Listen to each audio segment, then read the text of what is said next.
that breed, cat breed, sorry. And if I can have one, I choose that.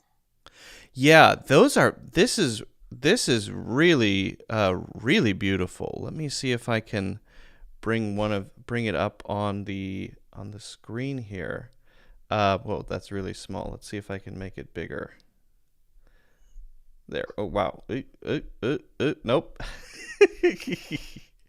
I'm gonna try to make it a little bigger. Let's see if I can do it like this. They're Wow. huge. They're huge and amazing. Yes. Okay, can you see this? Is this Yes, right? yes. Wow. I don't think I've ever seen a cat that large before. That's incredible. But I Yes. would imagine that that's a lot of shedding and a lot of Yes, fur to deal that's a with. lot of work. Yes. Yeah, yeah, that's the thing is I have two cats and we're always, whoa, there's a big picture for you. We're always dealing with cat fur constantly, and it is definitely an issue. It's, I would say, the main struggle of having cats is dealing with all of their fur. It's crazy. So, Yes. yeah, I mean, you run a pet food factory and business. Is it do you do wholesale? How does it work exactly? Okay, I'm going to explain. I work with marketing department. Okay. It's a pet food factory. They usually work with B2B client. Okay. And 2 years ago, we start the e-commerce and see the e-commerce. We introduced the business line B2C. I don't know Okay. if you. So before you were doing B2B, where you were selling pet food to stores or Yeah. distributors, and then recently you started selling direct to customers, Yes. Look. What is it? Final client. Okay. final clients. And it's really it's great. It's totally different because you have to deal with different problems, different issues, and it's totally different, but it's great. It's being a new experience, and I think we'll nail it actually. That's great. That's And great. yeah, we're Am I about to allowed? launch. What? Go ahead. We're about to launch a new brand in Europe, so I think it's great. Can I know what is the brand called? I mean, if people are in Europe and want to search pet food brands, they could check it out. Yes, Trobet Plus. How do you spell it? Trobet plus. Trobet Trobet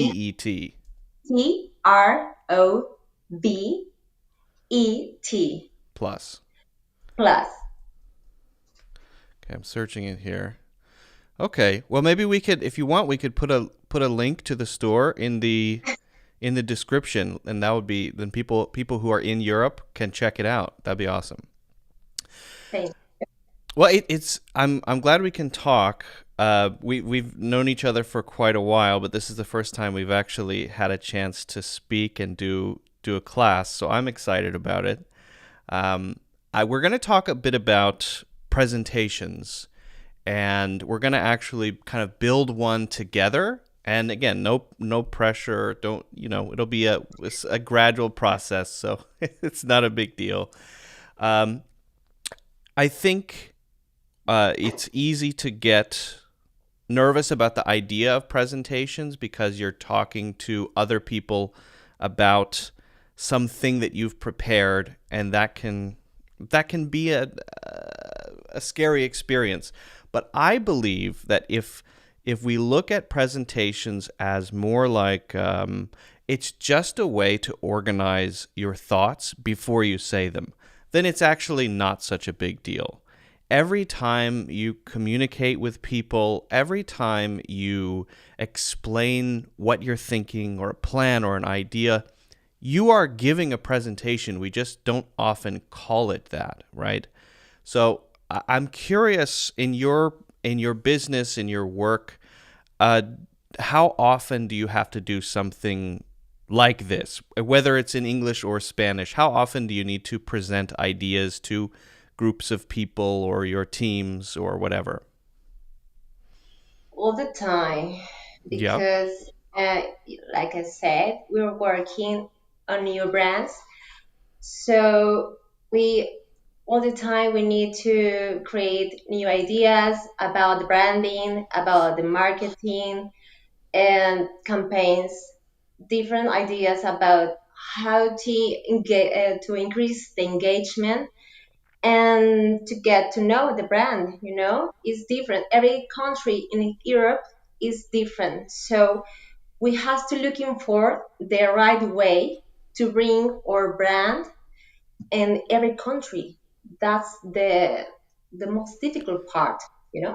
So launching a brand when you have different cultural differences and language Exactly. differences to understand how people are in each market is a challenge. Yeah. Yes. So we have to think about it. I have colleagues, co-workers in Italy, Germany, and the Netherlands, and Portugal. So we try to put a team in every country to help us to get there in the perfect way, the right way to the public. Very interesting. It's very cool. I'm gonna do some more research on your stuff after our class today. Um, so Okay. when you do that, are you how do you actually organize your thoughts when you're getting ready to present? Do you build an outline? How do you do it? Do you make some slides? How do you usually do it? Well, to be honest, the company where I work is sometimes is very chaotic. You Chaos is know, great, right? Yeah, yeah, yeah. We have a huge problem about communication. I don't know why. Because sometimes every department is working on different things, or maybe the same thing, but we never know. So sometimes you working about the color, or maybe the copies, for example, and I'm working about the package. The packaging is very important. If people don't So know, copy just means the written descriptions, usually of products or services on web yes, pages and on the products themselves. That's called the copy. yes, it's very important to Hmm. have great copies. To be catchy. That the brand needs to be catchy, and that's tough. Yeah. Well, I've seen some of it in the past. In the past, we've communicated a bit Yeah, about you copy in remember. English. Yes, because it's important to be fresh and I don't know, trending, but sound friendly at the same time. And it's difficult to find the right words, and you know sometimes people it's Sure. Yeah. I believe that, yeah, finding the right words is yes, something we don't think about enough in spoken communication. Generally, if you find the right series of words, you can change someone's mind or unlock a new idea. If you say it one way, it might be effective. If you say it another way, it might be a complete disaster or misunderstanding. And so the order of the words and how we say the words really matters. And so I think, it's that's why I always like to think about almost everything I say as a little kind of presentation, because it helps me think about it as, okay, I'm trying to express this idea. What's the best way for me to do that clearly? And when I'm doing that, I usually try to ask myself a few questions. I try to first identify what my audience is. Again, this is not even for a formal presentation, but just when I'm having a conversation. If I'm speaking with close very close friends, I'm still thinking about who is my audience, right? If I'm And that's a problem. I don't know if you remember. Sorry for interrupt you. sure, And when I talk to you about the copies, the problem is the copy is not only in English, for example, it's also in Spanish, German, and Italian. Portuguese, Then uh, it was really difficult to find a right sentences that sounds great in all the different languages. right? Well, Yes, I I mean, remember. people paid tons of money for what are called Yeah, localization services, where you're not just turning it into that language. It's not just translation. It's localization, and localization means they're also filtering it through the cultural differences and making it make sense to people culturally, not just the language, which is, for example, I mean, if you just translate it to English, it may not work in the UK, but it may work great in America because yeah, British people and American people think differently. We're different, right? So it's totally. English, but there are big differences culturally. Yeah, absolutely, for sure. I think the other key thing, so the audience is one thing, right? Right now I'm speaking to you, and so when I'm communicating, I'm thinking about what how I should do that to you. If I'm doing a course, I'm thinking about, okay, this needs to be understood by as many people as possible from as many countries as possible. So there I might choose a smaller set of words and phrases to use to make sure it is understood by the most possible people. So that's the kind of thing you would think about too when you're presenting something or doing copy. Maybe in general, who is it for exactly? And then what's the primary value? This is sometimes called the value proposition. Are you familiar with what that means? No, Basically is, what's the purpose of saying this in terms of presentations, right? Am I just okay, making noises with my mouth, or am I trying to get someone to see things my way, or am I trying to convince somebody of something? What's the value of what I'm saying? So for a presentation, the first thing to figure out would be, what's the audience? And then what's the purpose of saying it? And once you know that, then you might decide, actually, I don't need to give a presentation. Maybe just sending a quick email would be a better way to communicate that. So you might maybe different ways to communicate would be better, but if you decide what is the value of doing this first, then you can you can make those decisions easier, right? I think the other would be the format. Like if you want to just talk, or if you want to make a slide deck, slides, right? Do you ever use slides or a slide deck? yeah, yes. When we going to make a presentation, for example, the brand to a distributor in some country, for example, I don't know, the Netherlands, for example, France. We have a new distributor in France.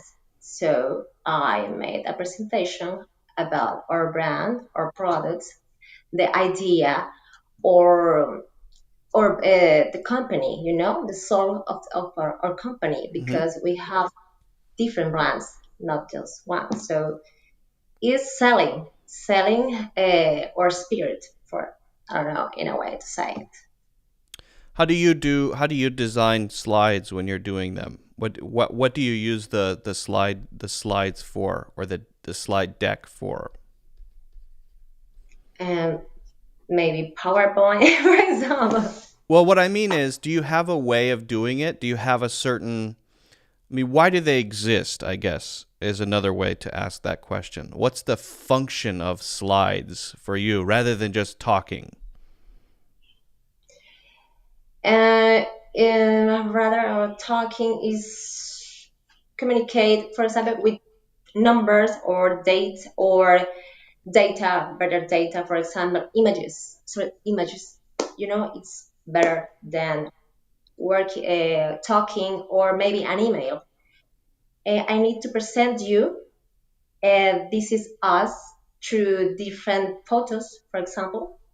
You know, it's I better. think that's I mean that makes a lot of sense. That's why they exist, right?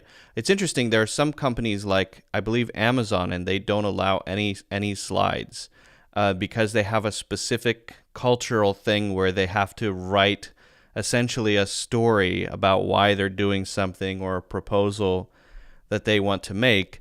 But I think the because slides are so useful for communicating visual information, that maybe the branding or the feeling you want to get across, or charts and graphs, big numbers are sometimes hard to. If you hear a number, it's hard to process it, but if you see it, then it clicks better. And for that reason, one of the biggest mistakes I find is that people put everything that they want to say on the slide rather than just saying it.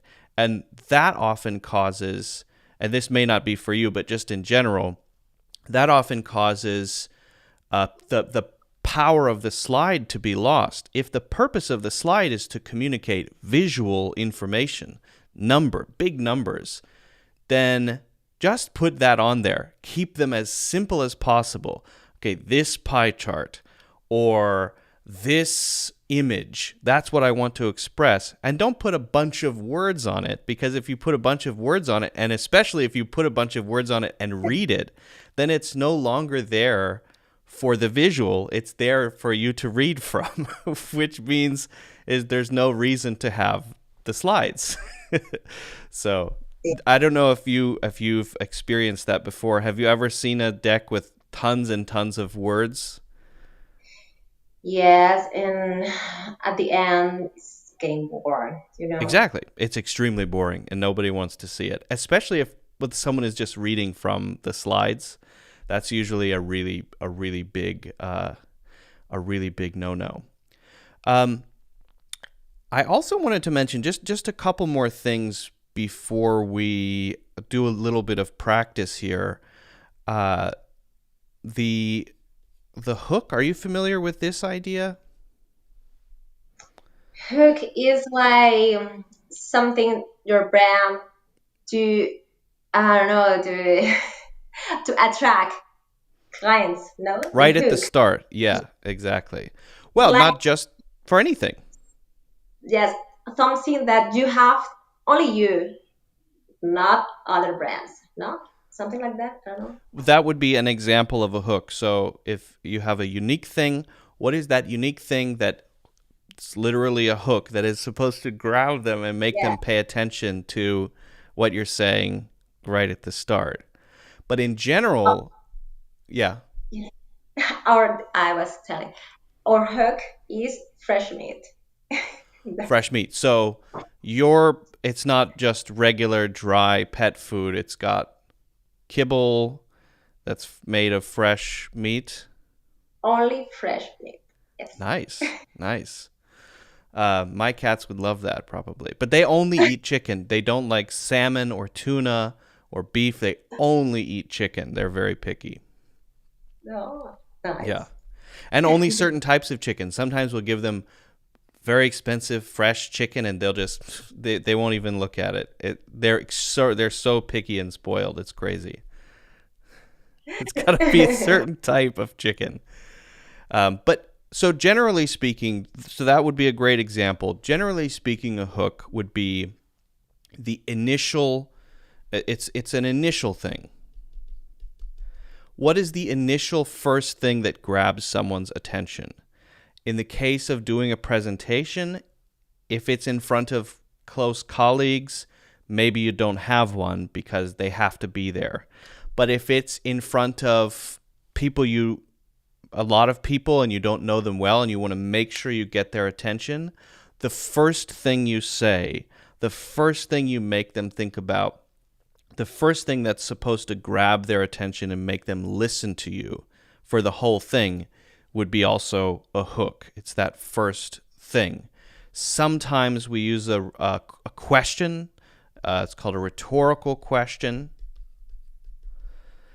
Sometimes it will be a personal story. Sometimes I don't know if you've ever watched TED Talks. Have you watched many TED Yes, Talks? yes, You ever noticed in TED Talks they'll often start with something very personal, like maybe when they were 6 years old, some thing happened and that changed their lives, and that's why they're talking about this. So often they'll start with a really personal thing, and that'll get your attention, and then they'll explain their topic.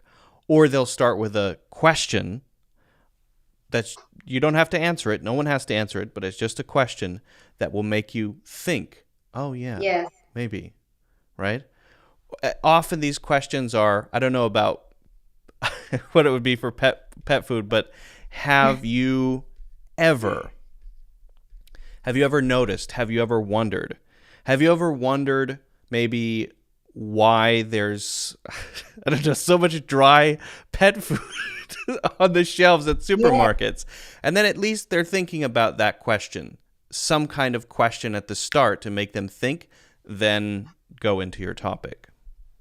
yes. But for example, we use. Have you ever thought about what is your dog really eating? Yeah, And we show, for example, the dry meat or meat meal. The meat dry. It's and the people think, oh, that's disgusting. so you're trying to get people to have an immediate reaction of, "Oh, wait a second. Been giving Yeah, my pet cardboard all this time." yes, because you don't want your cat eat garbage or I don't know, it's a disgusting food. You Right. you love them. You love them. That's the point. You love your cat, and you want the better for them. Is that so? Right. So that kind of question would get someone to start at least questioning what they've been feeding their pets. Maybe they haven't been thinking about it too carefully. Or or maybe we can, for example, do you really love your cat to assure you're giving a good food? You know, Or something why do like you that. hate your cat so much?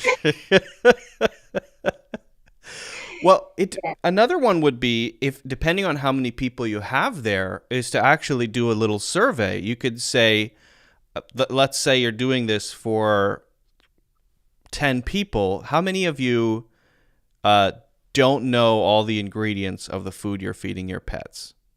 Like, and then they exactly. actually have to participate and they have to put their hands up in shame, right? Or just by a show of hands, who here gives their pet only hard food?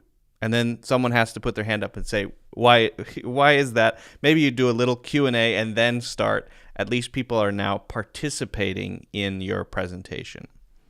Exactly. Yeah. That's a great idea. So I think if we think about in general the value that we're trying to express, the audience who's listening, is it people who know already what we're doing or people who don't? Who's listening? Whether or not we're using slides, and I think this is something to ask yourself generally because sometimes you don't need them. Sometimes you can just tell a story. Sometimes the slides don't help at all. And then what the hook is. I think once we've thought about all of that stuff, we can get to the most important part of this, which is the, do you know what I'm going to say? No. Outline. Okay. It's the structure. It's everything. I think a big mistake people make, and I don't know if this is you, Karina, but I know a lot of especially English non-native English speakers when they're giving English presentations make the mistake of thinking because English is not my first language, what I should do is write my whole presentation and then either read the whole thing or memorize Oh, the whole thing no. because No. if I do that, then I won't make any mistakes. But that's a horrible mistake to make, because if you do that, it's going to be boring and it's still going to have some mistakes maybe. And the thing that makes a presentation engaging is that you're really there. And nobody cares how perfect your English is as long as you're communicating. Yeah, it's true that you have to have a planning, for example. And the first thing I want to talk is about this. The second thing is this. Okay, you have to make an order. But I rather to be spontaneous, natural. Be there. Right. And if I make mistakes, I'm not perfect. Nobody cares. Literally nobody cares. This is not my language, so sorry that. Right, you have Yeah. an even better excuse if nothing is perfect. I've never Exactly. experienced ever in my entire life a time when someone didn't say something perfectly and others went, oh my God, it, it wasn't perfect. I've never experienced that ever. And, I'm an English teacher and I don't care at all, right? I couldn't care less. So if I don't care, then other people care probably even less than I do about that sort of thing. But the problem is, of course, you have an English native speaker. Yeah, Sorry, but sometimes in the meetings, uh, mostly are non-native right. English speakers. So, and that's I don't know. It's curious, but sometimes the non-native are more exigent. You know, I don't know. It's weird, That is weird. but maybe we are more critical Hmm. about the pronunciation, about the mistakes. I don't know. That I know that is not. It's unfair, Yeah. but sometimes I can notice. Is So that in your maybe? your you mean in your experience, non-native speakers speaking English because it's an international setting, so okay, we have to use English, will be more critical Yeah. of your English. Yes, yes. You That's can notice. interesting. Yes, you can notice they're judging you, or Yeah. maybe I have the idea. I don't know, but yes. Hmm. And some people from different countries in Europe, maybe they have the English culture. For example, the Netherlands or Norway, Yeah. they speak English very well. Of the level of Almost English in the yes, Nordic yes, countries is yes. extremely high. Yeah. And when you speak with them, you try to sound, I don't know, confidence, fluency, natural. But Right. and it's worse when you try hardest. It's worse the result. Yeah, that's an interesting thing. Well, you're pointing to an interesting point here. I think also there's something about Sorry. feeling relaxed, and that really makes a difference because the more nervous you feel or the more pressure you give yourself, the more likely you are to make more mistakes. And if you feel relaxed, then it's all good, right? You're less likely to. So I'm not suggesting, drink a glass of wine before, but some people say that I do works. it. I do it. So You do that. Okay. there is no need. You just have to say it. It's a great advice. In fact, just one glass of wine is great. I when I was in college, I used to have I don't know about social anxiety, but I used to be really nervous about speaking in front of my fellow classmates, saying my opinion. So I used to sometimes take a shot of whiskey before my class, and then I would go to class and I would feel more relaxed about sharing my thoughts. Great. I had In whiskey in habit. my dorm room. That's right. Um, Great. but that's one way to do it. I think the other way though is to just do it so often that it becomes easy, right? To just practice so much that it's just no big deal, right? Yes, practicing it's very important, but in my case, I don't have anyone to practice, so it's difficult. I have to Well, take a course or yeah. maybe an English conversation group, but I sometimes I don't have time to do with my children and work and everything. It's difficult. I know. Yeah, it definitely is. I do know one. So I want to practice today, of course. But I do know one club that I'm affiliated with. It's called Pitch Club, and the whole purpose of the club is for people to practice pitching. You can choose whatever topic you want, and then you do a pitch, and then other people give you feedback on your pitch, and it's brutal feedback. They're Oh very on. no. It's great because it's so brutal. You eventually you just lose all sense of nervousness, and it's very nice. The other way to practice, I'm going to talk about a little later, is to do it on your own with something like a channel on Facebook or YouTube. I think everyone should start a channel. Just talk about something you're interested in. You have a great reason to start a channel to talk about your brand. Make a YouTube channel that's brand specific.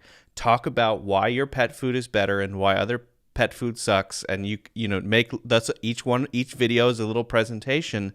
If you do 20 of those, you're going to start I'm feeling too much more shame. I'm comfortable. too shame for that. No, I So can bro. help. I'll help you. I'll help you get the setup. If you need help advice on a camera, I'm happy to help. It's But it is a embarrassing, great way. you know.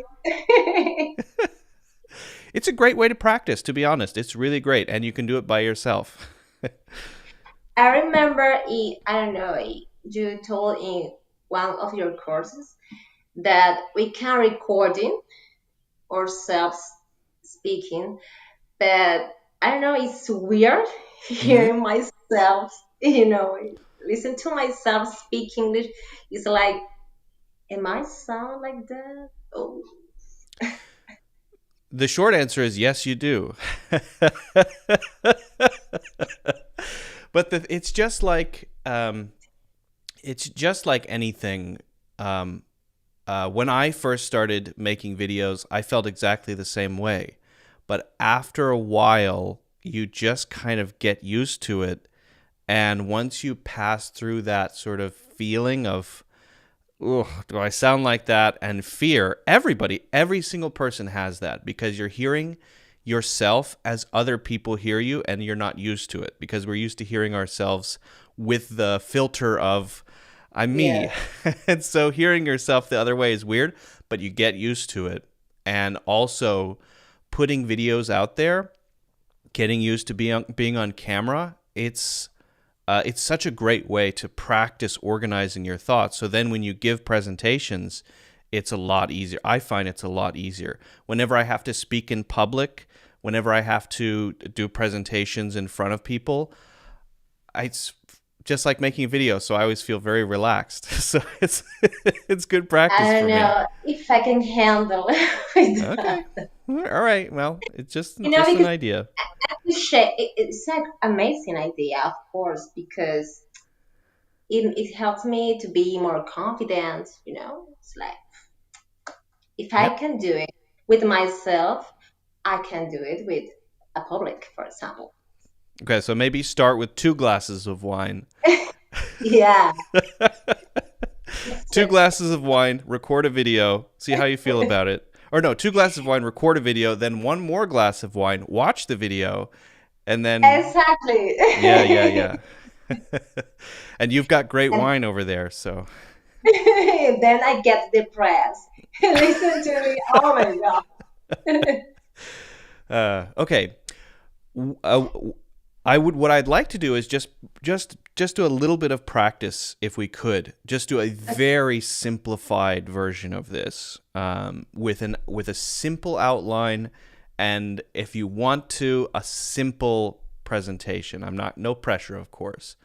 So um, we could choose a topic that maybe is related to pet food. I was thinking just something even simpler, like as a business owner, I would want to know what traits does a business owner need to have? One or two traits that any business owner needs. Um, Okay. or if you want to pick something more specific to your brand, that's okay too.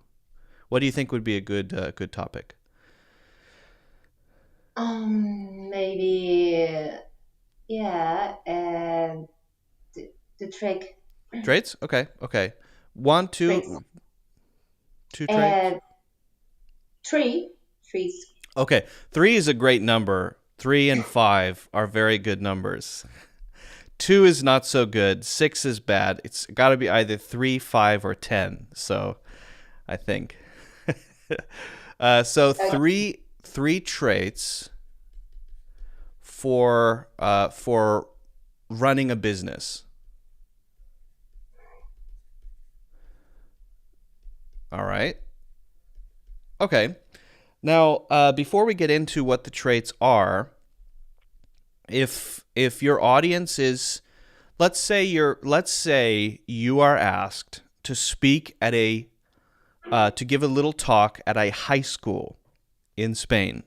Okay, for some reason in English, I don't know why, but uh, and it might be people. These kids are graduating. They're trying to figure out what they want to do with their lives, and you've been invited to talk about this because that's one choice, is to start your own business, right? So maybe that's your audience. That's the audience. But what would the hook be is my question. What would be a good hook to use, do you think? Okay. We talked about rhetorical questions or raising your hand or something like that. Okay. One of you is really sure about their own future, or have you ever thought what you're going to do after this stage? I don't know, Okay. something like that, you know, Yep. to make them think about what they want, about what they think about, I don't know, the next step. And then, for example, I can give you, there is one option, like around start your own business, running for yourself. Then there are three traits. This is a joke that you know, patient, money, and bottles of wine. To get the pressure. No, no, I'm joking. No, Oh, no, it's patience not. is patience. You said patience. Did you say patience and wine? Patient, money, Money? and bottles of wine to Bottles of wine. deal with the pressure. I'm noticing a pattern here. Well, No, no, really, really. Okay. patience is, I feel, a good one. Uh, Patience, I would say willingness. Okay. Willingness to deal with fail, because it's easier to fail, but it's harder to get up and start over again. Wouldn't that be maybe then persistence? Persistence. Okay. And I think the number two, Wait a minute. Is and persistence with an money. A or with an E? Forget how to spell persistent. Is it ENCE? Or Okay. Persistence. is that Very right? good. Okay. And number two, money. Always to be money, because Uh, you have to invest. No, or maybe I don't know how to say it. Maybe because you well, have to invest, And no, no, sorry. The r- second is an original idea. You know, this okay. is I like that. very, very important because uh, no matter if you want to sell something or a service, you have to be original. You have to be different. And of course, it's really difficult to find that thing you want to do, but you have time to think about it, or maybe, I don't know, give a thought. I don't know. And that's I mean that's an interesting one too, because the original idea, it's not like you have to invent something that nobody's ever heard of, but can you find, let's say, within an industry something that you do that others are not doing? So original could be very narrow as well, right? Could be specifically we do this kind of thing, right? Exactly. Or maybe, for example, a service, you if you can improve it, it's a plus, you know? Right. Yeah, exactly. You Like can always improve things or services, whatever. Yes, you can like try. there's a platform called Verbo. Have you ever heard of that one before?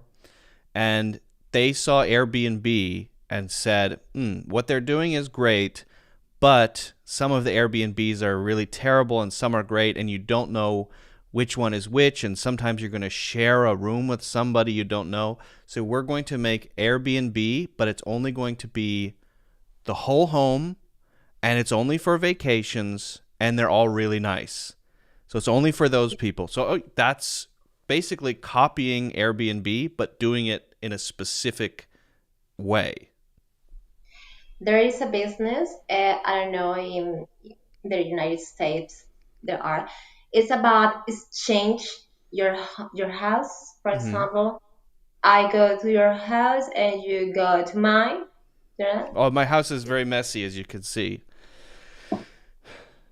Don't worry, my house is a disaster. I have two children, so you Oh can yeah. imagine. It's a war zone all the Well, time. if you're ever in the Hudson Valley in New York State, you're always welcome to visit.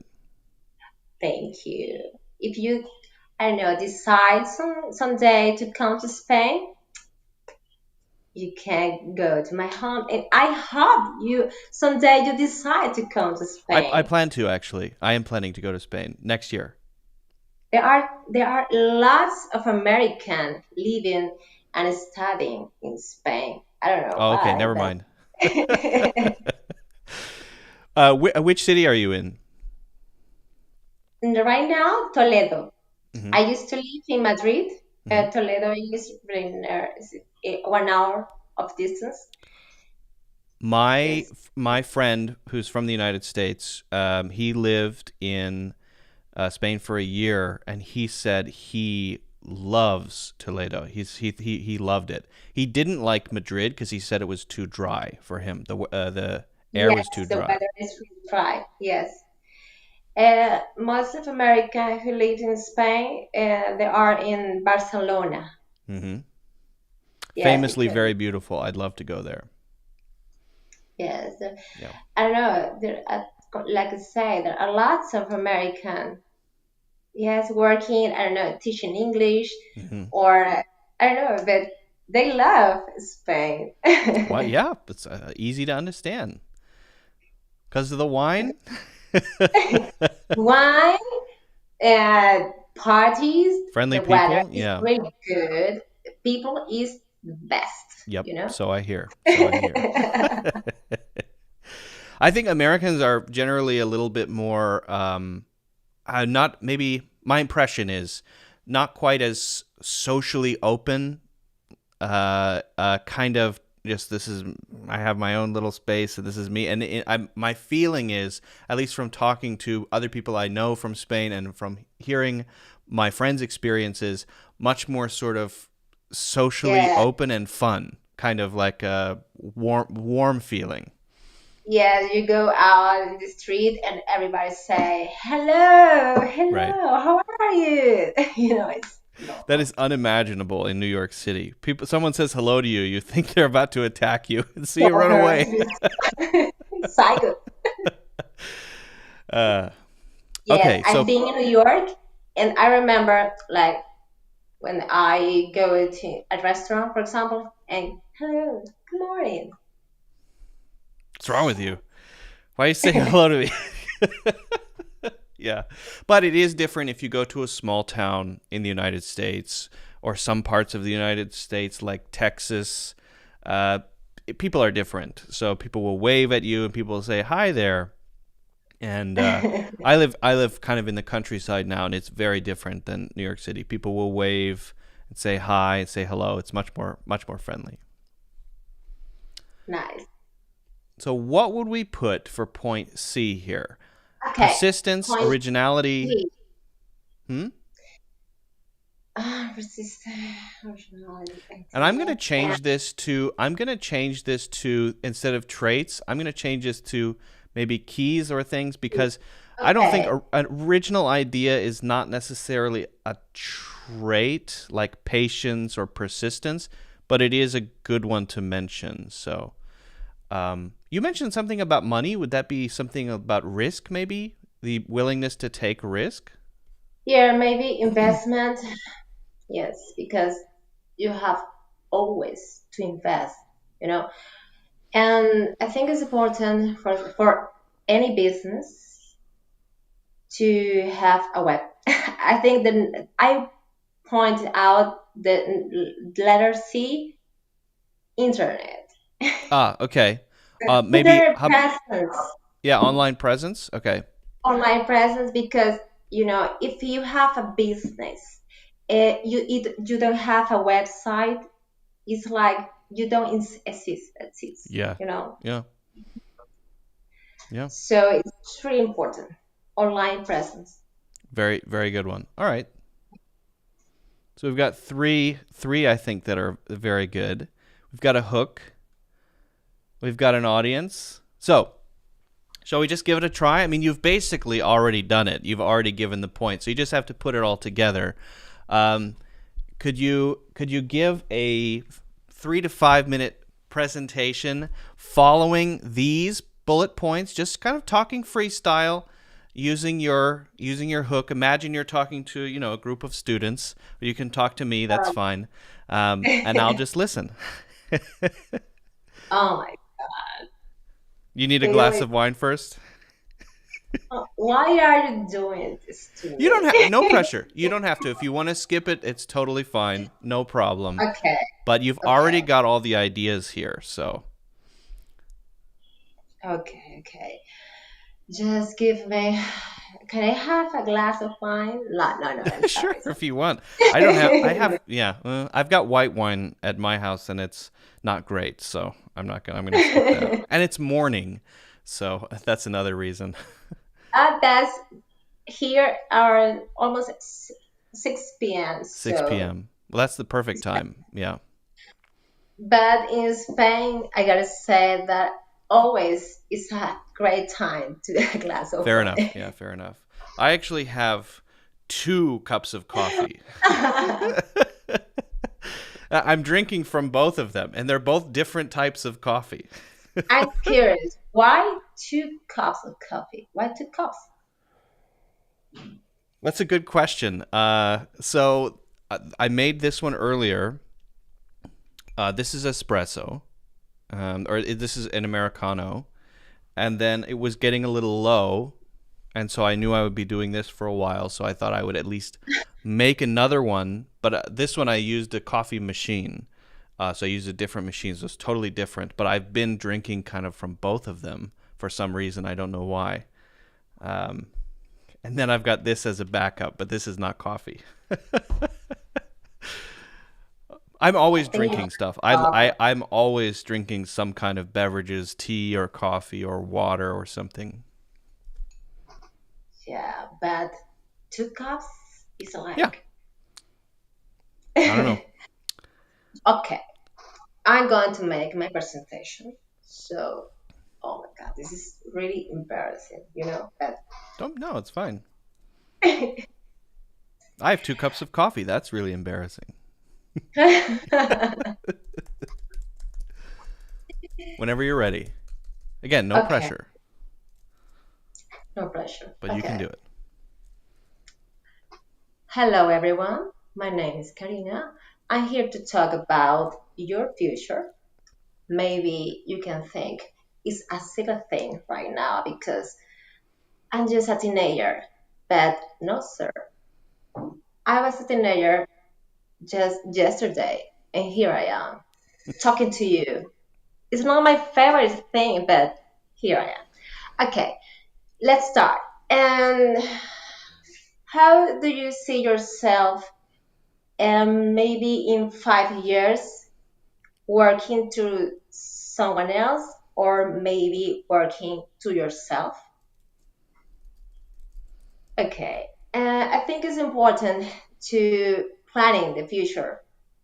It's never too soon to do it. So I think if you want to be more independent, you know, feel free to go everywhere to do new stuff, new things, and for example, and more important, depend on yourself, not depend on someone else to fire you on or telling you you don't deserve to be here, so you're fired. You know, Good point. so so I think start your own business is a great opportunity. So let's think about it. Okay, trick is really important to do it, and there is one thing you have to know every day is you can fail. You know, it's a possibility. It's a real. It's the most real possibility that you're gonna fail. But you know what? Just get up and let's start again. Okay? There's always a new day. So, three keys. Letter A or number one, whatever you want. Persistence. Like I say, you're gonna fail. You can be sure of that. So, let's give it a try and move on. Letter B, second, is really important to be different. And the original idea, you gotta be different, you gotta be unique. Yes, maybe you don't have to create something new. You don't have to be Einstein or Tesla to create a new machine, but you can take something is working right now and improve it. That's it. We can, or maybe not improve it, but doing in a better way, doing right. Okay. For example, if you are good at working with computer, you do it better than anyone else, and it will result great. And the letter C, the third one, and the least, but Last but the not least, least. but not the least. There you go. Sorry, I forgot it. Okay, online presence. Nowadays, it's really important to be a presence online. If you don't have a web, even if you don't have a social media account, for example, Instagram or Facebook, your girlfriend or your boyfriend is gonna think you are a psycho or a serial killer. That's true. So Yeah. it happens the same with the business. If you don't have a website or e-commerce, no one will buy you anything or ask Right. you anything. So it's a good start creating a website. And if you want to sell something, it's really necessary to create an e-commerce just to buy to sell, sorry, to sell what you're gonna to sell to everyone, not just the neighbor. Okay. And that's all for today. Thank you very much. There is a way out. Fantastic. That was great. That was great. I thought you did a really good job of number one, stitching your ideas together. It flowed really well from one to the next, right? I thought you did a really good job of speaking impromptu, right? You don't have any plan, you're just kind of following the basic points. And I thought you did really good of adding details to each point, right? You didn't just say each point, but you gave each one some texture and color and made it funny and easy to listen to and really click, for persistence or for the original idea when you said you're not Einstein, right? But so that's a way to sort of get people to visualize themselves as at least coming up with something creative. And the talking about failure, every day can be a failure, and failure is a actually likely outcome. It can, I think it's scary, but a little fear is good. And I like the mentioning the Instagram of the girlfriend or boyfriend thinking they're a psycho if they don't have one. That makes it very easy to grab onto. So I thought you did a really great job of presenting your ideas. I thought it was really well put together, and you didn't prepare for it at all. So great job. Thank you. It's not Thank it's just a matter, I think, of getting used to that feeling. Right before you started, you said you felt a little nervous about it, right? But that's just in your head. That's just a thing that's in your head, and pushing yourself through it, the more you do it, the easier it gets. And once you start to feel confidence, then it gets even easier and easier and easier. So, nice job. You have any thoughts on doing it Well, live in I was English without any practice? it was tough. It was, Yeah. it was Yeah. yeah, because like I said, when you speak a language that is not your mother tongue, it's really hard, Yeah. to find the right words. And in my case, when I get nervous, I forget all the vocabulary. Mhm. It's it's it's impressive. I just forget anything. I Yeah. just what what am- why did I say that, or what am I thinking? I don't know. It's like really bad, but No, I think it's that's a normal. normal thing. I mean, I think that's a really common that's a really common thing, especially when, as you said, it's not in your first language and you feel that pressure, but also if you're not really comfortable with your outline. So, for example, if you had spent maybe 30 minutes just sort of thinking about this outline and maybe making it a little more unique to yourself, you would probably have been even more natural. So feeling really confident about, okay, what am I going to say next, removes a lot of the pressure. When I'm doing a live stream or a course or anything like that, I have a very well planned outline of what I'm going to do. I know what's next.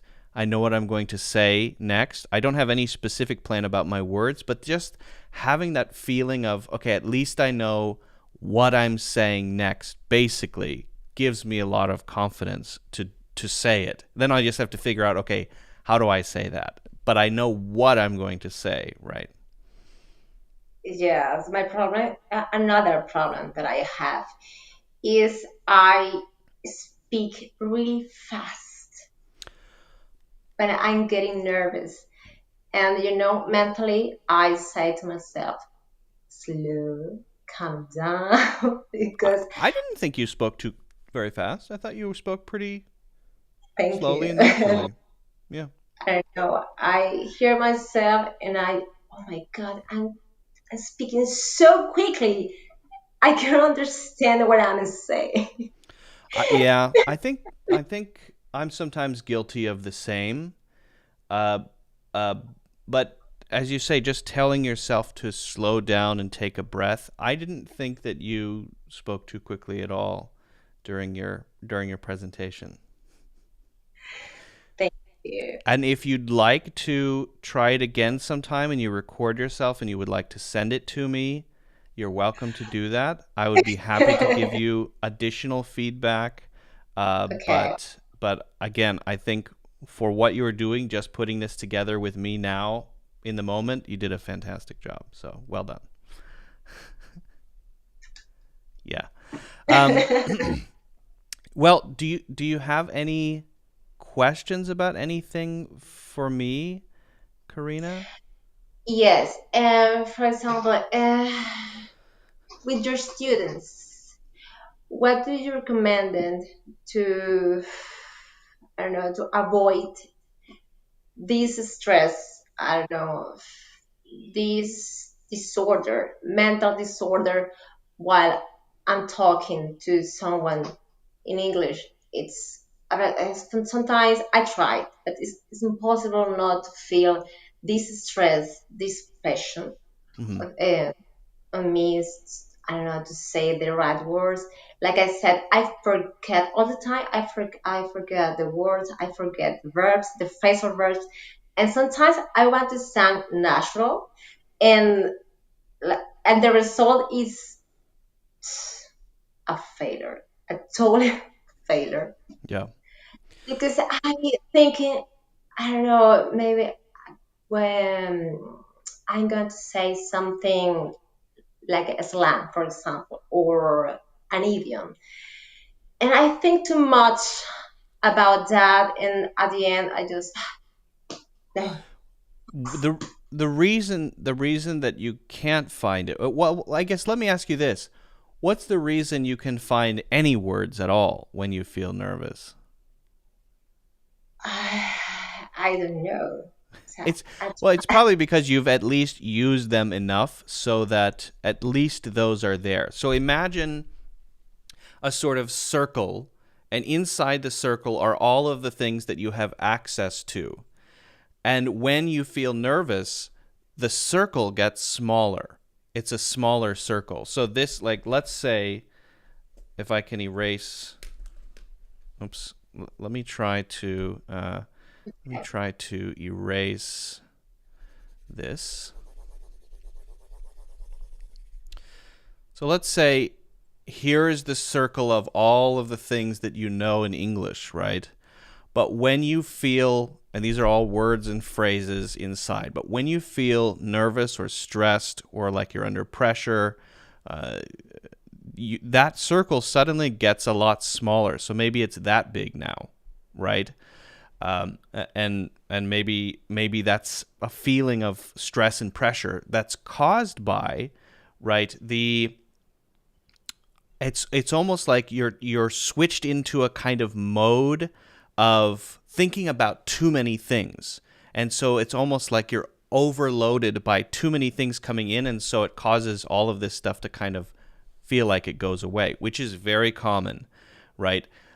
The main cause of it is a lack of feeling relaxed and comfortable. When we go into that high stress mode, we can't relax, and because we can't relax, it's like our vision focuses on only a few things, and that means not everything that you know. So the key then is to start to feel relaxed, right? So if you felt totally relaxed and comfortable, do you think that you would have been able to use more language that you actually know? yes, yes. Probably. Okay. What would it take for you to get to that point where you felt totally relaxed speaking in English I to me think or this. anyone in any situation? I know that when I have a meeting, uh, it's work. Work is different. For example, in my English conversation group, I feel relaxed, so it's easier for me to speak and I don't know about anything, and I don't know, it's different. But when it comes to work, it's different because I really want to do it better every day, and I want to speak better English, of course. And I don't know, maybe I think that's a problem. You know, the environment is The different, environment, yeah. different. So And do you feel that part of it has something to do with feeling that you might be judged by others? yeah, yeah, that's it. Let me ask you a question. Do you feel differently in different groups of people about work? For example, you're speaking with people from Germany or from Sweden. Is it different or is it always the same? Depends. on the group. For example, if I, for example, the group of Italian, they are friends, they are closer friends. So it's different. But for example, the German team, the Netherlands team, they are more distance. No, there are, we are not so closer. Right. So it's different then. So, like I said, maybe it's a problem. It's my problem. I mean, because I feel my English is not so well as I want to. So maybe it's that. I don't know. Okay. My So self my self-esteem about English is really low. right. Okay. So well, that's part of it, right? I think part of it, at least we've located it, right?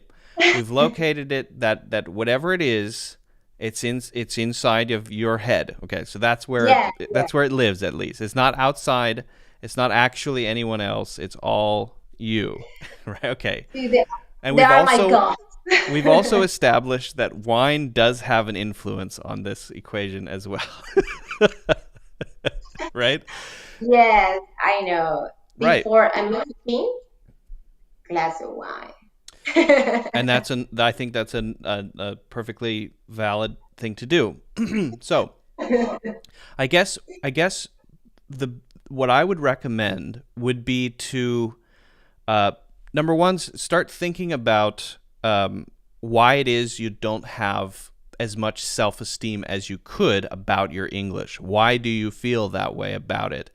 And look at things that you do have self-esteem about. What things do you feel really confident about? And why do you feel confident about those things? And if you can see the difference between them, I think you'll find a way to start to change your feeling about your own English. I think a lot of people who speak English as a second language feel this sense of it's not good enough, it's not good enough, when actually it is good enough. It's definitely good enough. And it's just something about your attitude toward it. And I think the other piece of it is really pushing yourself much further than you have so far. The further you go into uncomfortable situations, and the more often you do it, the more comfortable you will get. You said, for example, you're not comfortable listening to yourself when you make a recording. And you said you feel uncomfortable talking with certain groups of people.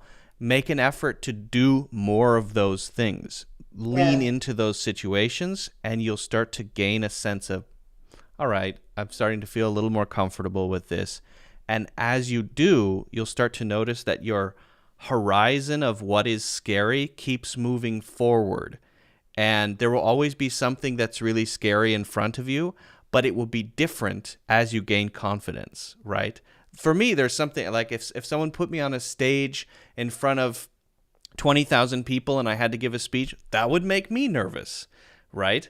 But doing a video or a course or a live stream, it doesn't, because I'm used to it. So it's just a matter of pushing yourself into your fears, and I think it'll get easier over time. Okay. Thank you very much. Really. It works. It works. And I think if you think about other things that you feel confident about, you'll realize that the reason you feel confident about those things is that you've pushed yourself to do something difficult, and eventually Yeah. it just got I comfortable. know, I know. I've got some ghosts in my head. but But but don't worry about your English. I think your English is very good. You communicate very well. thank you. Yeah. And thank you for doing this, Karina. I really appreciate it. I appreciate your No, time and your bravery in doing this. This is maybe just one part of that, pushing yourself to do things. So I think you did a fantastic job. no, thank you for embarrassing me, in public. Thank Yeah, you. my No, no, pleasure. I'm kidding, I'm kidding, I'm It's kidding. my pleasure. That's what I do. No, thank you. Very good. And for your courses as well. They are amazing. I Thank gotta you. I say. appreciate that. That means a lot to me. And I guess we can catch up on this session on WhatsApp later on. I'll t- Okay. okay. All right. Have a good one. Have a glass of wine. Enjoy your evening. Bye. Thank All right. you. Take care. See ya. All right. That was awesome. I do think it's really important. And by the way, I think it's not a small thing to stand in front of people and communicate in your second language. It's stressful. People often say that public speaking is some people fear public speaking more than they fear death. Why is that? We fear judgment. We feel nervous about how people will see us, and we maybe don't live up to our own expectations. But at least I think helps to know that, number one, most people don't really care because they're thinking about their own lives and their own things. Number two, that feeling of, oh no, that sort of feeling that you get, if you do it more, if you do more of it, it actually gets a lot easier. It gets a lot more comfortable. You get used to it. That's the crazy thing. You actually get used to it, and your horizon keeps moving, which is a cool thing. So thank you to Karina for doing that. Maybe she'll send me a link to the dog food or the pet food brand, and I'll put that in the description. Karina, if you're watching, feel free to send that to me. I'll put that in the description for those of you in Europe who need pet food. And we do have some other things planned. Thank you for those who are here and have been watching thus far. My name is Luke. We're gonna keep going for a while. We have some other things that I want to talk about. If you haven't already done so, feel free to hit the like button and subscribe. That really helps out the channel. And you can check out my courses in the links in the description. I do have a new course that I'm very excited to announce, and it is called Travel English, a Complete Guide for English Learners. If you want to get that on sale, you can go over right now. I believe it is on Udemy. So if you go to my Udemy page, you should see that at a discount. And again, that's called Travel English, a Complete Guide for English Learners. It is 12 hours long. It goes over a bunch of different situations, going through all of the different steps of booking and talking about trips and going through the airport, security, immigration, checking in on the plane, all of that stuff. The dialogues around them, actual dialogues that we go over in the course. So feel free to check that out. I'm very excited to have launched that course. I feel quite proud of it. I think it's quite realistic because I've been through a lot of travel situations. I've flown more times than I can count, and I've been around a bit, and so that has helped, I think, make it as realistic as possible. So what you're going to get is at least real life English. So check that course out if you like, and feel free to ask questions.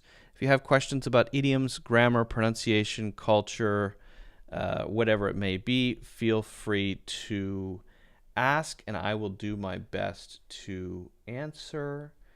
Let's see, what else? VJ, hello, and Joe, Arturo, Franco is here. Abhishek, is that right? Nihat and Eddie, hello, welcome everybody.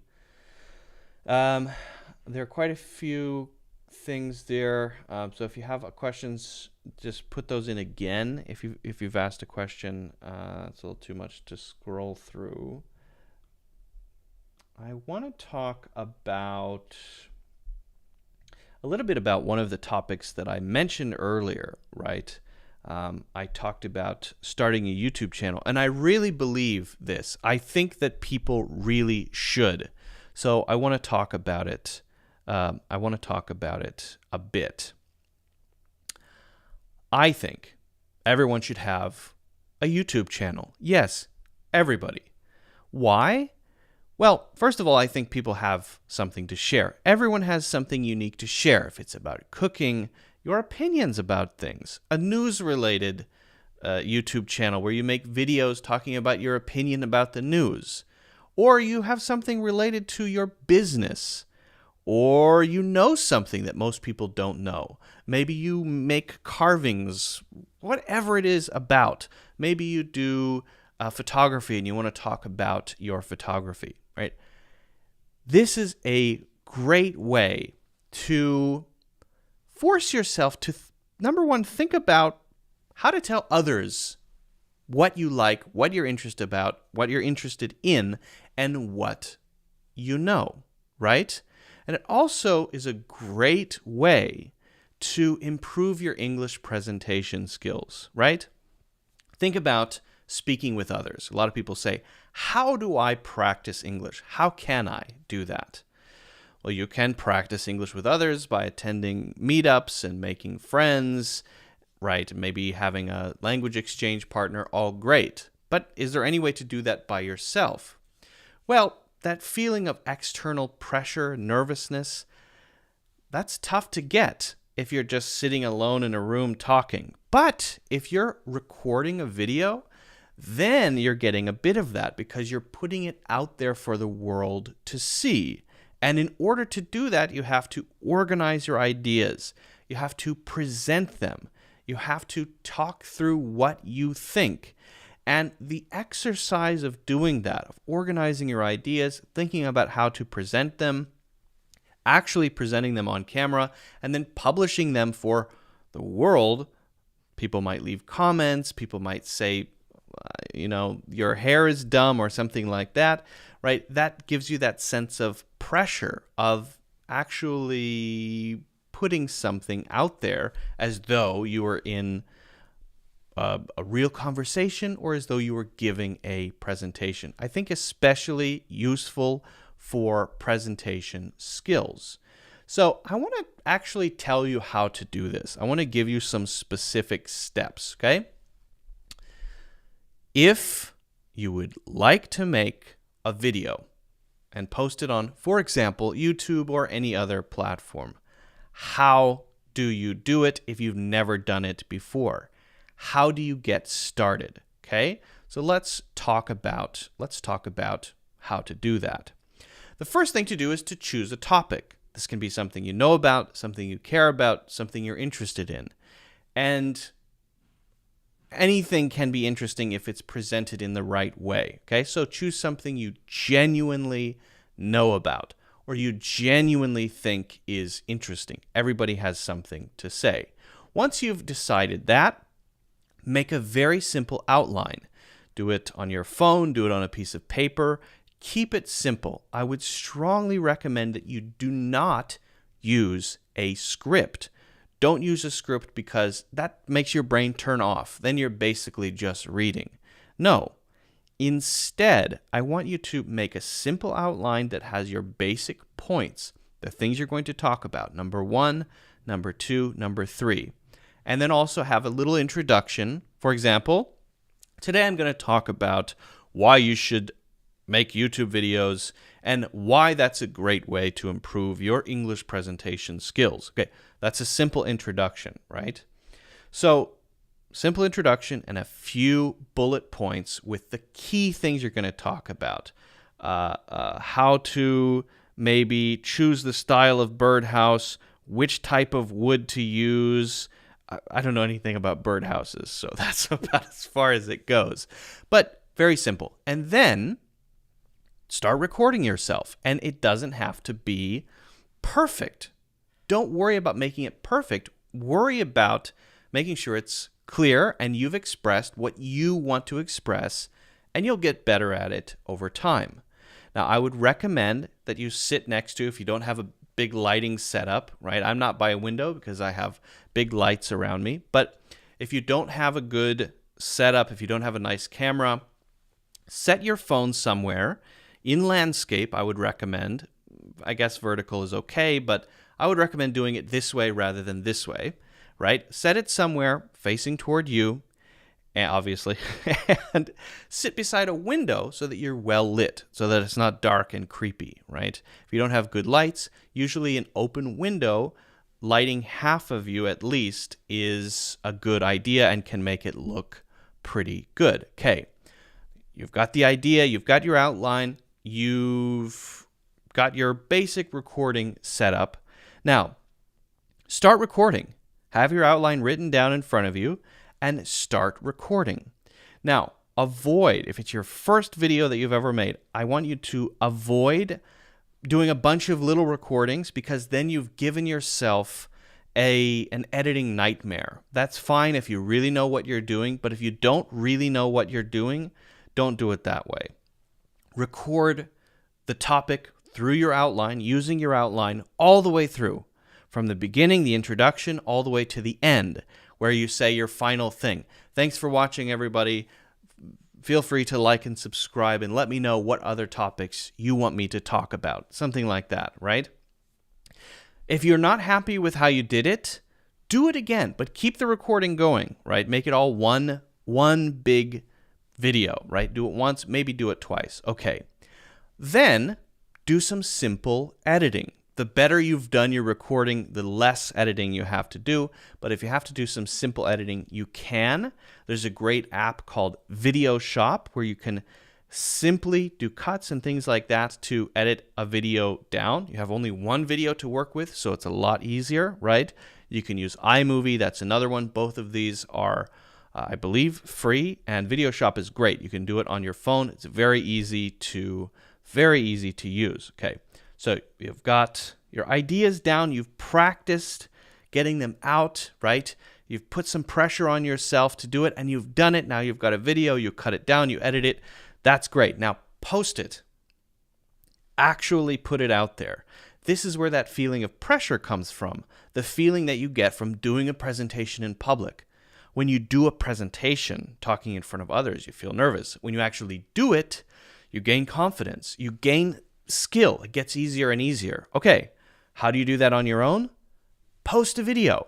So you put it out there, maybe on YouTube, maybe on Facebook, maybe somewhere else. TikTok, I guess, if you want to. If it's on TikTok, then you can do it. Then you can do it vertically, of course, right? If you're doing it on YouTube, I would recommend strongly putting the phone this way rather than this way. Okay, so you post it. You share with some people that you know, get some feedback. What could you do better? How could you express yourself better?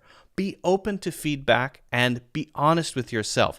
By the way, this is all getting you used to that feeling of watching yourself, seeing yourself, hearing your voice, right? Which makes people feel nervous and uncomfortable. You will get used to it over time, okay? And that's it. Once you've done it once, you can stop. Now you know what it's like to do it. Now you can think about the question of, do I actually want to start a YouTube channel? Do I actually want to make videos regularly? I challenge you to do one. I'm not telling you to make a channel. I'm just saying make a video. See how you feel. Does it help you improve? Does it help you gain confidence? What did you learn from the process? Okay? That is my challenge to you. Make one video about one thing that you know or are interested in. Go through that whole process, post it, and I want you to share it with me. You can put it in the comments. I want to see it, okay? After that, you can decide, I want to keep making videos or not. That's totally up to you, of course. But this is my challenge. Let me know what topic you choose, and make sure you share a link to your recording, and ideally on YouTube. But if it's somewhere else, that's okay too. All right, so that's it. If you have any other topics you want me to cover, let me know. Don't forget to hit the like button and subscribe, and feel free to check out my full courses in the links in the description. All right. See, that's not so hard, right? That's not so bad. It gets easier. It gets easier. It really does. All right. Alejandro is here. Fantastic. Is there a way for you to get rid of the spam? Let me see what I can do about that, Alejandro. I'm not a fan of that either. It's not my favorite thing. I should be able to get rid of it. Give me one moment, please. Hey, Um. Yeah.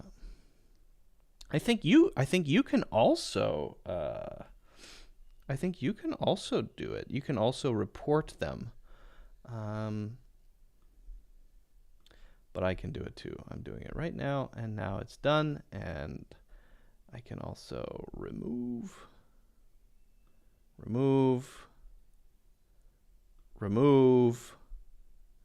remove. And I should have Kathy do this, I know, but what can you do? Kathy's a little busy right now. She's working on a project, but she's working on some special project that she started this week. I think she'll be done by Friday, which is exciting. What does going off the reservation mean, says Vitali. Good question. I like that. Awesome. Let me take a drink, and then I will answer that question for you. Okay.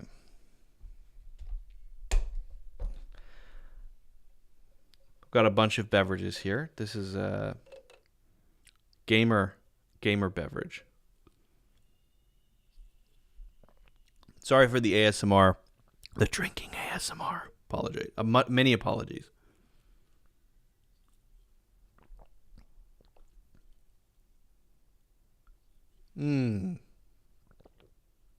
That's much better.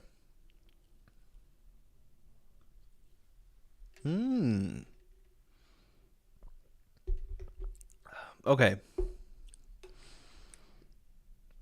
So,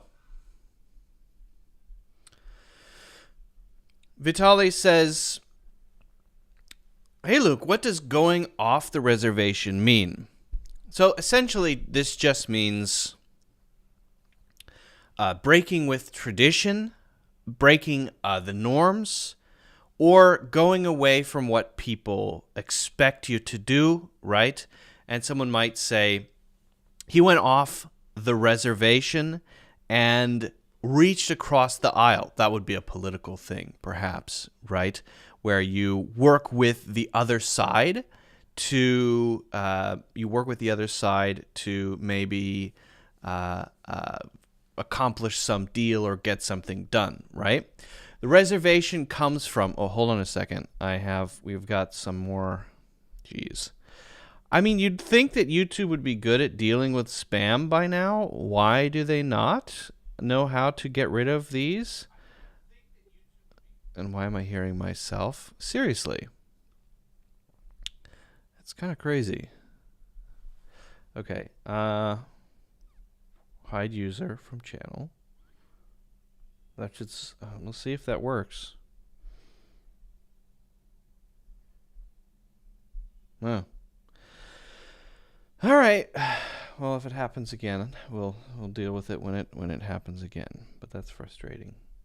You'd think YouTube, connected with Google, would know how to make sure that there isn't a lot of spam happening, right? And yet, I see it fairly often, and it's kind of surprising.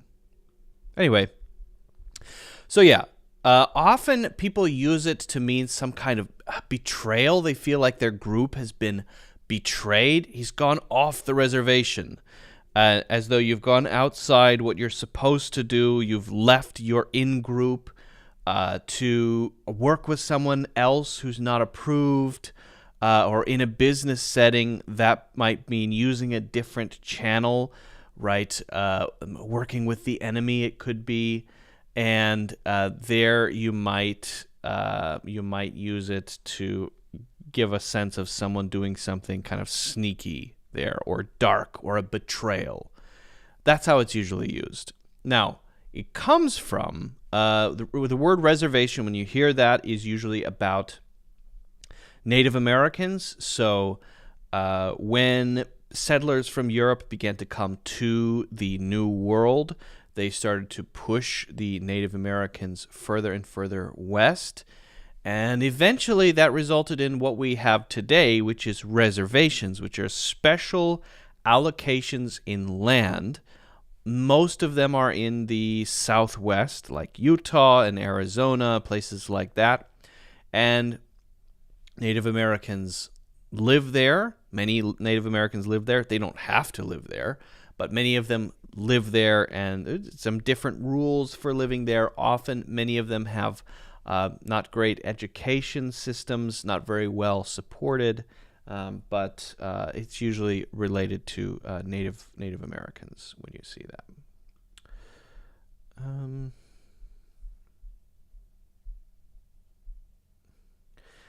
Speaking of apropos, could you please tell me how to use that word correctly? Apropos,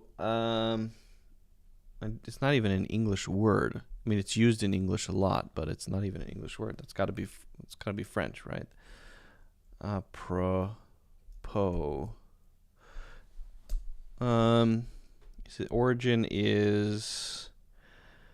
Origin of apropos. Is apropos a French word?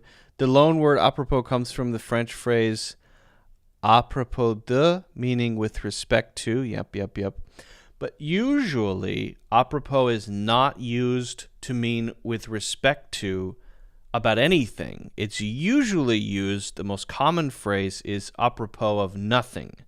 And apropos of nothing means not related to anything. It means it's not connected to anything. So if you hear someone say apropos of nothing, it means it's not associated to or related to what we're talking about. It's not a common word to hear by itself. I think it's much more common to hear the word apropos used in association with the whole phrase apropos of nothing as a way to say kind of not really related to anything. It's not connected to what we're talking about, for example. Love this expression. Juan says, "Hi, Luke, would you mind if you explained the meaning of the idiom in and of itself?" This is a great question. So this is really common. It sounds weird, right? In and of itself. Now, the first thing to note is, I think, the pronunciation. In and of itself, in and of itself, in and of itself. It's kind of weird. It sounds weird, but that's how people say it. They say it very quickly, usually. This thing in and of itself. What does it mean, basically? So we'll talk about what it means and how it's used. In and of itself just means it is self-contained. We're considering this thing alone, not connected to other things, right? And we usually will use this when we're talking about something in connection with other things, where we don't want to say that it's a problem by itself, but it's a problem because it is connected to other things. So that might sound a little confusing. Maybe we can talk about a couple of examples, right? Well, I'm an English teacher, so maybe we could talk about an English point, right? There's nothing complicated about the past tense in and of itself. Okay, that phrase, what does that mean? If we just look at the past tense, right, using the simple past tense, for example, go, went, and eat, ate, right? The simple past tense. There's nothing too complicated about the simple past tense in and of itself. However, then we would connect it to something else. So we look at it in isolation. And in this case, we're looking at it in isolation by itself to say, by itself, it's fine, easy. However, while it's not complicated in and of itself, used along with other versions of the past tense or other past tenses or other tenses in general, things start to get confusing. In and of itself, past tense is very simple, but when it's used alongside other tenses, suddenly it gets very confusing to know when to use the simple past tense or when to use the past perfect tense or when to use the present perfect tense or when to use the past continuous tense. Okay, got it? So first we looked at it by itself, in and of itself, self-contained, like it's in a little container. Oh, it's not so complicated. Then we considered it in another way, looking at it among a group of things. And that's usually how it's used. Now, you could talk about something in and of itself as kind of being the opposite. In and of itself, maybe it's extremely nuanced and complicated and hard to understand. But as a thing compared to other things, it's actually quite simple. Okay, I don't know. String theory in and of itself is extremely nuanced and complicated. But among all the theories that explain the basic structure of the universe, string theory is by far the simplest. So it's just a way of considering something, a way of kind of holding it aside for a second, looking at it and saying, okay, there it is, that thing. It is complicated, it is simple, it is easy, it is hard, it is beautiful, it is ugly, something about it. And then usually stepping back and looking at it among a set of things. So hopefully that makes sense. Juan, good question. I hope you've got it, but if not, just let me know. Okay. Suggestion for the streams: write time codes with the topics in the description after the stream is finished. It is really useful to find the topics. Yeah. I mean, you're totally right, Vitaly. You're 100% right. It's just one of those things that Kathy hasn't done yet. Kathy, can you write that down as something to do? Thank you. Please do that. I totally agree. I couldn't agree more. Although you're watching on Twitch, so. Can we say, for example, the simple past is simple enough in and of itself, but regarding to, we would say, the simple past is simple enough in and of itself, but regarding to, but in relation to, I think would be better. Yeah. Yep. Or but but considered alongside the other tenses. Yeah. Regarding to, I don't think would be the best word to use in that case. Good questions. Thank you. Thank you for the wonderful questions, everyone. Fantastic. Amazing. Itself was putting there alone with intention. Simple enough. Itself. You could say in itself, but itself should be one word, not two words. And yeah, if you wanted to say in itself, I think that would be just fine. I think that would be fine. Finally going to talk about bridges, which I'm excited about. I've been wanting to talk about bridges for ages. For ages, I say. For ages and ages and ages. And ages. Let me move this over a little bit. There we go. Okay.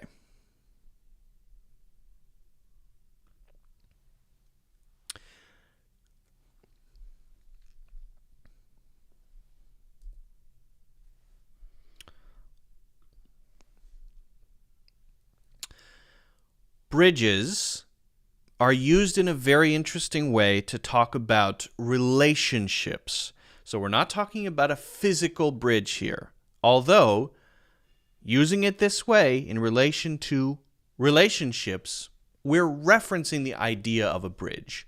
What does a bridge do? Well, here you have a thing, and here you have some water, and here's another thing, and the bridge is what connects them together, right? So the bridge is, that's not a bad bridge there for a quick drawing. Not too bad. So the idea of a bridge is linking together here and here. And when we talk about our relationships, there are three things that we say that all of them use bridges. And it's very simple, but I think it's really important to know because it's kind of three different stages. And I don't want you to get confused when you hear this. We say burning,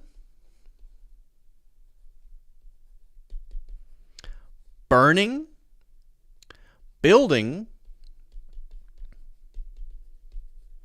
and mending. And after each one, it's always the same. Burning bridges, building bridges, mending bridges. And I feel like this is in the wrong order. So let's imagine that I wrote building first. Building bridges, burning bridges, mending bridges. Now, what does each of these mean? You don't need to know anything more about the phrasing. That's it. Okay? I believe in building bridges. I believe in burning bridges. I believe in mending bridges. You could say those as correct sentences. I think the I believe in burning bridges does make you a bit of a psycho, but you could say it and it is correct. So building bridges simply means I believe that, if I say I believe in building bridges, I believe that connecting with people, especially people I may not agree with, is important. We don't talk about common relationships as building bridges, like your best friend or your family members. I build bridges with all of my family members and my best friends. No, that's different. Usually, we're using this when you're talking about someone you wouldn't normally connect with, you wouldn't normally communicate with. In a time that is very politicized, where everyone is fighting and people are on extreme sides of right and left, it's all the more important to build bridges. So this might be two people who have completely opposite viewpoints. Maybe in America we have the Democrats and the Republicans, and they're always fighting about everything, right? So you have a Democrat who hates most Republican views, and you have a Republican who hates most Democratic views, and they agree on something. They decide to work together on an infrastructure thing, building bridges. They decide to work together on something.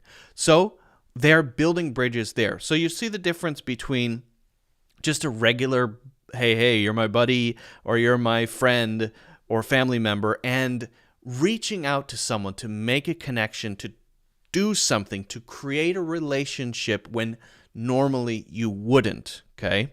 That is building bridges. Whether you believe in it, or you emphasize it, or you don't believe in it, or you think that's a bad idea, that's the activity you're talking about when you say building bridges. Now, what about burning bridges? Well, I think now that we understand building bridges, it's fairly obvious. Now, the common expression is, don't burn your bridges. And often you have your in the middle. Don't burn your bridges. Now, this is used a little bit more than simply to connect with people you wouldn't normally connect with. This is to sever or break connections that you may not have to sever or break. And it doesn't necessarily mean, oh, I built the bridge and now I'm burning it. It just means I'm going to break this relationship or end it in a way that makes the other person never want to speak to me again or hate me or something like that. I'll give you a perfect example. You are going to quit your job. Instead of saying, I'm going to put in my 2 weeks notice and I'm going to work extra hard during those 2 weeks and make sure all of my relationships are good and everything like that. Instead of doing that, you quit suddenly, no 2 weeks notice. You give everyone the middle finger as you're walking out the door, and you throw a tomato at your boss right before you leave the building. you yell as you're driving away. That would be burning bridges, right? So this is someone who, whether it's your friends or your boss or anyone you know, when the relationship needs to end or the collaboration needs to end or something needs to end, you do it in a way that will not allow you to connect again in the future. So, okay, you cannot ask that boss for a reference letter in the future, right? You cannot use that boss as your referral in the future, because if an employer who you're interviewing with wants to talk to that boss is going to say, "Oh yeah, he threw a tomato at me and told me to F off as he was walking out the door. He's a terrible person." so that okay, bridges burn. If you say, "Oh, he or she tends to burn bridges," that means they have a volatile personality. They have that sort of personality where they can't just let things go. They have to make it a big explosion that ends in hurt feelings and anger, right? Okay, so maybe you're that type of person for a few years. And then after you take mushrooms and have a spiritual experience, you realize, I've been burning bridges my whole life. I don't know how to maintain my relationships, or at least stay on good terms with people after relationships end. My ex-girlfriends or boyfriends all hate me because I burn bridges. Well, I've had this spiritual awakening, and now I'm going to make amends. I'm going to mend my bridges. So to mend bridges would be when you've had a bad breakup or a bad relationship ending or a huge argument with a family member, or you disowned your son because he got a tattoo on his face or something like that, right? After a few years you realize, yeah, you know what? Face tattoos are getting popular. Maybe I shouldn't have disowned my son because he got a face tattoo. I'm going to give him a call. Or you're the son and you disowned your parents because your parents got face tattoos. And so you say, I'm going to give my parents a call. I accept you for getting your face tattoos. I'm sorry that I disowned you and said I would never speak to you again. Let's get together and let's mend bridges. So to mend bridges would be to fix broken relationships or connections. All of these are bridges, different types of things. Again, each one has its own specific usage or way that it's used. I think the key thing is to pay attention, listen out for these phrases, these three: build, mend, and burn bridges. And when you hear them, make sure you pay attention to the context. Once you get the context, you'll start to feel comfortable with how you can use them. All three of these are actually extremely common. If you have any questions about these, please let me know, and I will do my best to help you understand, give more examples if I need to. Also, if you haven't already done so, feel free to check out my full courses in the links in the description. All right. I think that's an interesting... I've been wanting to talk about that for a while, so... Finally got to talk about it. Okay. Luke, could you create a Discord group so that we can chat live in real time? All in favor, please raise their hand. Usually a family bridge is already created, not by you, but the difference is building the bridge with others, in my opinion. I think you're right about that, Alejandro. I think you're correct. So here's the thing about the Discord group. I want to create a Discord group. I've wanted to create one for a long time. The thing is, the moderation part is a lot of work, and I'm not sure if I can make time for it. I also run a couple of groups on WhatsApp and a couple in another app as well. So listen, I am in favor of starting a Discord group, but I would need some help on getting it done. I would need some help on making it happen. But yeah, totally 100% in favor of that idea for sure. Okay. I don't know if I've missed any questions, but we've had some good ones so far. I'm going to grab another drink, and then what help do I need?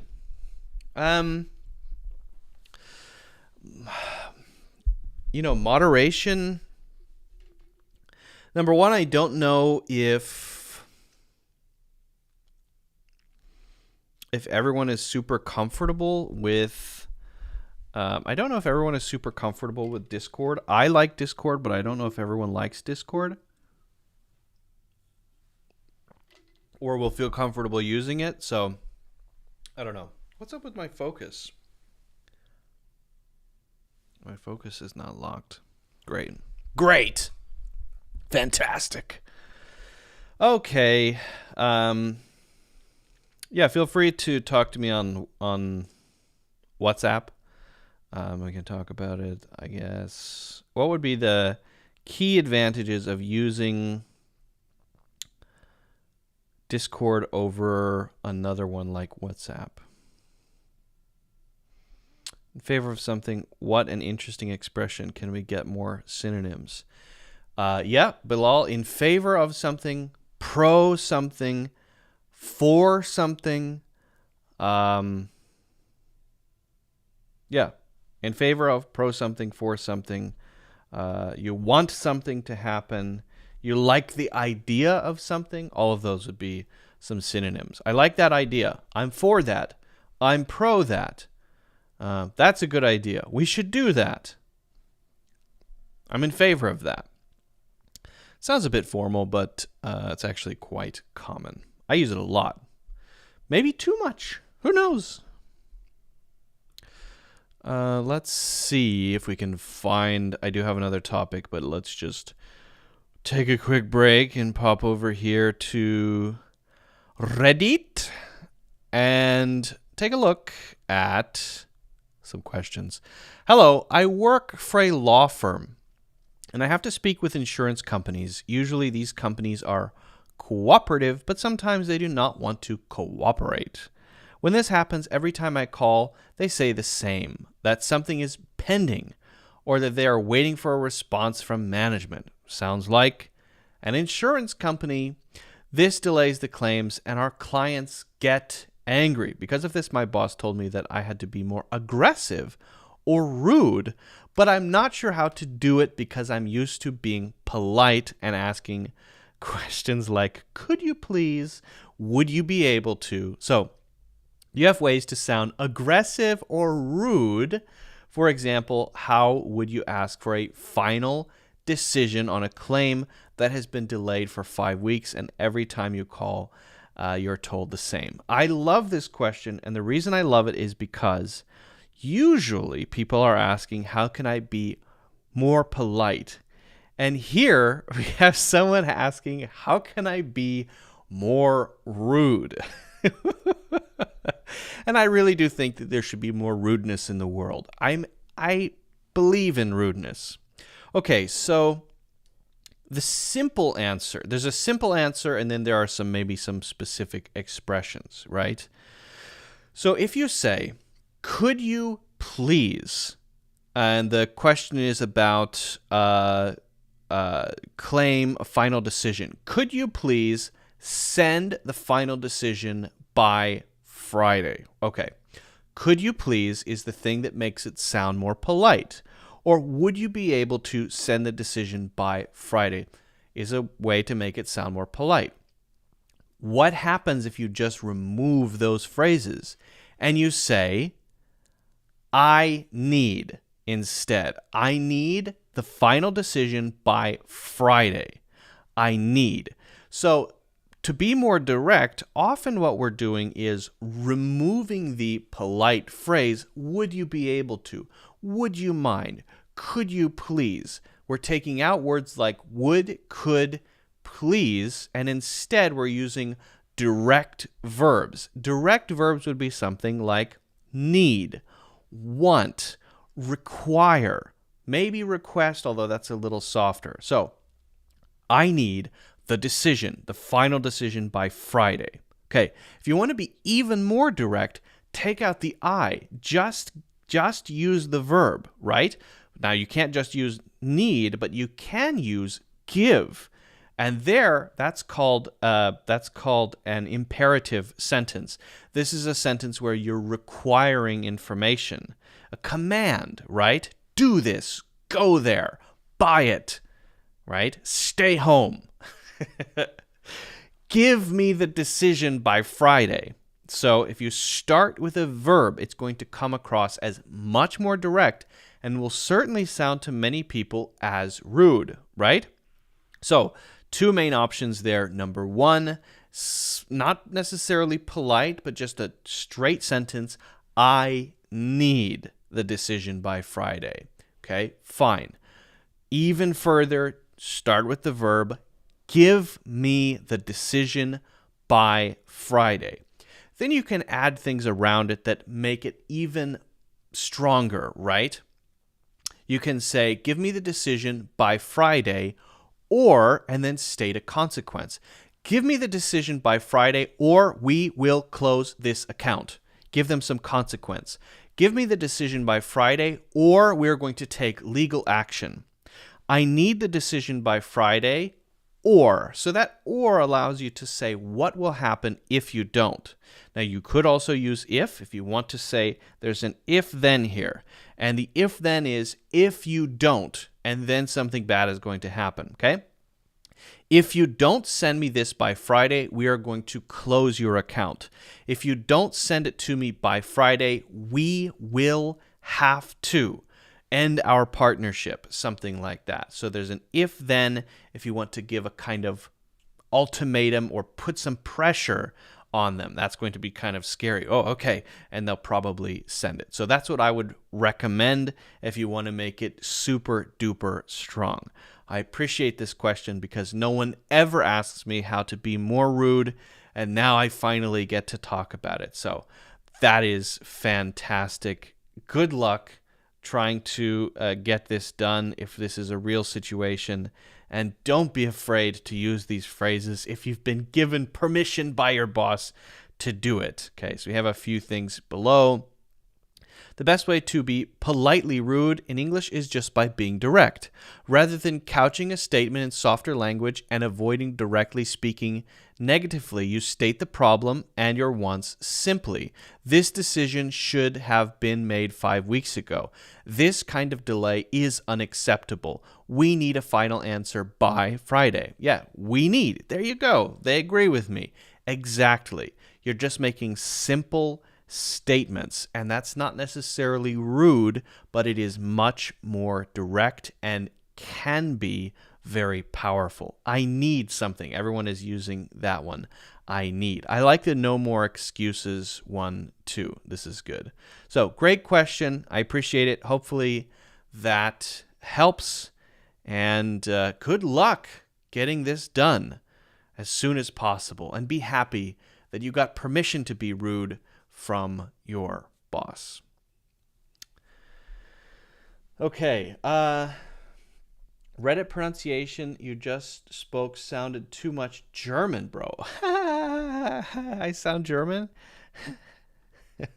Oh, because I said Reddit? That's not German. That's not German.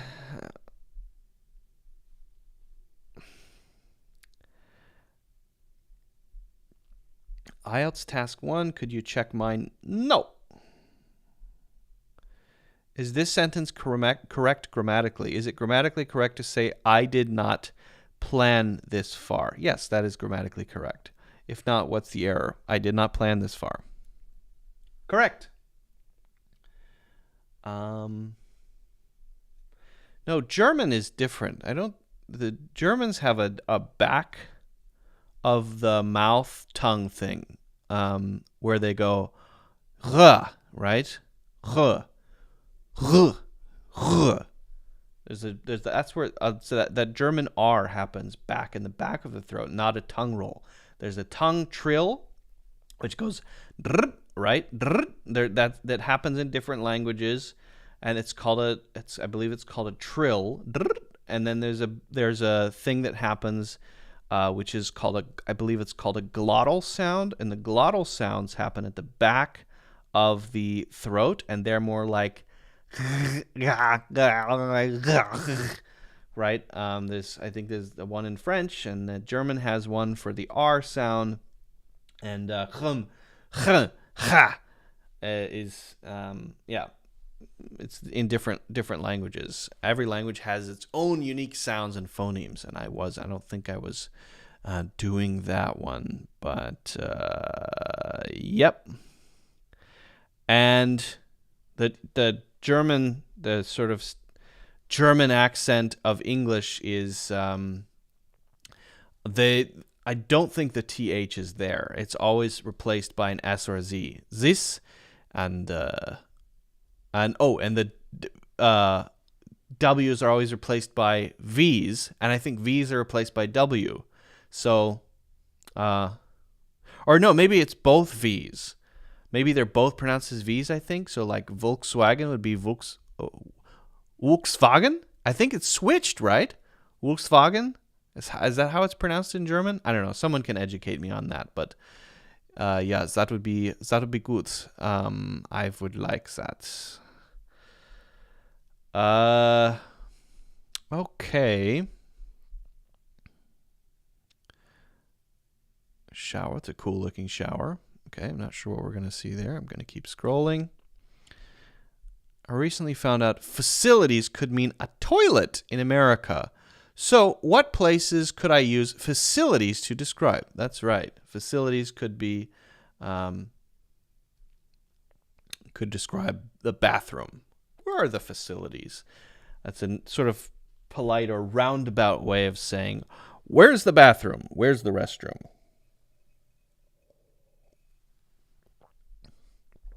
Okay.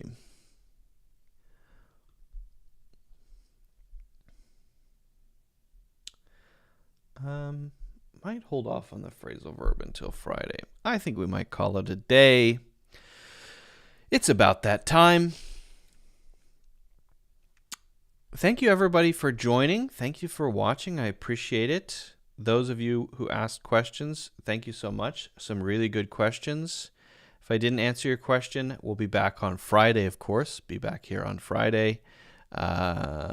We might go over some news stuff and a few other things and some phrasal verbs on Friday. If you do end up making a video and you post it, please don't forget to send me a link of that. I was not joking when I said that. I think it's a great way to practice. If you haven't already done so, like and subscribe. That helps out a lot. And check out the new course. The new course is still on sale. It is a travel course, and it is 12 hours long, and it is very in-depth, and I think you'll like it. So check that out. I believe that's still on sale. I'll put that in the description, or at least you can find it through. Right now, it's on Udemy, so check that out on Udemy. Hope you have a great rest of your Wednesday. If it is Wednesday for you, some people it's already Thursday, which is amazing. Stay safe, have fun, and I will see you all on Friday.